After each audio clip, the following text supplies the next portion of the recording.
అందరికీ నమస్తే అండి. మనకు సంవత్సరంలో మొత్తం 24 ఏకాదశులు ఉంటాయి.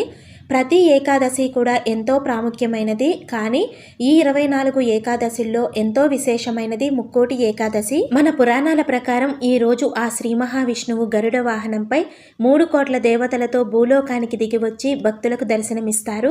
అందుకే దీనిని ముక్కోటి ఏకాదశి అంటారు. ప్రత్యేకించి ఈ రోజున శ్రీ మహావిష్ణువుని వైకుంఠ ద్వార దర్శనం చేసుకోవటం వలన సకల పాపాలు తొలగిపోయి పుణ్యం ప్రాప్తిస్తుందని చెప్తారు. అటువంటి పరమ పవిత్రమైన వైకుంఠ ఏకాదశి ఈ 2025 సంవత్సరంలో డిసెంబర్ 30 మంగళవారం రోజు వచ్చిందండి. ఏకాదశి తిథి డిసెంబర్ 30 మంగళవారం ఉదయం 7:31 నుండి ప్రారంభమయ్యి డిసెంబర్ 31 బుధవారం తెల్లవారుజామున 5 గంటల వరకు మనకు ఏకాదశి తిథి అనేది ఉంటుంది. ఈ వైకుంఠ ఏకాదశి రోజు పూజ ఏ విధంగా చేసుకోవాలి, ఉపవాసం ఏ విధంగా చేయాలి, పాటించవలసిన నియమాలు, స్వామివారికి పెట్టవలసిన నైవేద్యాల గురించి పూర్తి పూజా వీడియో మన ఛానల్లో షేర్ చేశానండి.